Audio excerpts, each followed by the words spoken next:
नमस्कार शेळीपालक मित्रांनो, मी किरण भोसले. शेळीपालन बोलतोय खरं कडवट पण आवश्यक या सिरीज भाग 11 मध्ये आपलं स्वागत आहे. मित्रांनो, आजचा मुद्दा हा प्रत्येक व्यवसाय करणाऱ्या माझ्या मित्रासाठी महत्त्वाचा व फायदेशीर असणार आहे.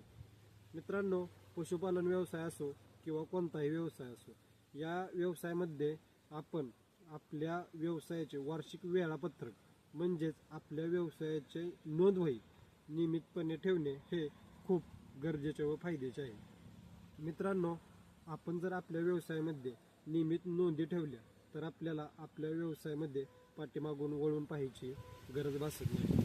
मित्रांनो, आत्ता 80 ते 90% शेतकरी हा आपल्या पशुपालन व्यवसायामध्ये कोणत्याही प्रकारच्या नोंदी ठेवत आहेत.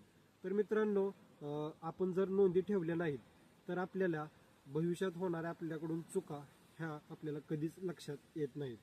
या उलट मित्रांनो, आपण जर वेळच्या वेळी नियमित नोंदी ठेवल्या आपल्या गोट्यावरच्या तर आपल्याला आपल्या चुका लक्षात येतात व आपण त्या चुका पुढे जाऊन सुधारू शकतो. मित्रांनो, नियमित नोंदी जर आपण ठेवल्या नाहीत तर कालांतराने आपण आपला पशुपालनाचा गोठा हा बंद करतो.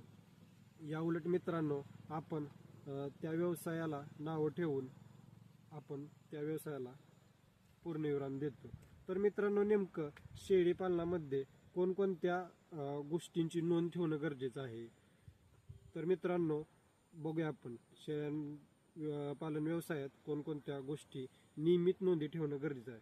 मित्रांनो, त्यामध्ये शेळ्यांचं वय असेल, शेळ्यांचं वजन असेल, शेळ्यांना बोकड दाखवलेली तारीख असेल, त्यामध्ये शेळी वेलेली तारीख असेल, पिल्लांच्या संगोपनाबद्दल नोंदी असतील, आपण केलेले उपचार, औषधी उपचार असतील याच्या नोंदी असतील. त्याचबरोबर मित्रांनो, आपण केलेली जंत निर्मूलन याच्या नोंदी असतील. त्यानंतर आपण केलेले लसीकरण असतील याच्या नोंदी असतील.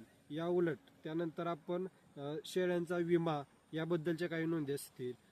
आपला जमा खर्च, वार्षिक काय उत्पन्न आपलं आहे याच्या नोंदी असतील. त्याचबरोबर मित्रांनो, अशा ठराविक मुद्दे घेऊन आपण शेळी पालनाची नोंदवही करणं गरजेचं आहे. तरच मित्रांनो, आपण व्यावसायिक म्हणून एक फायदेशीर शेळी पालन करू शकतो. तर मित्रांनो, आजच्या व्हिडिओमध्ये तुम्ही बघितलं असेल की पशुपालन व्यवसाय असो किंवा कोणताही व्यवसाय असो, यामध्ये नोंदवही ही किती महत्त्वाची आहे. धन्यवाद.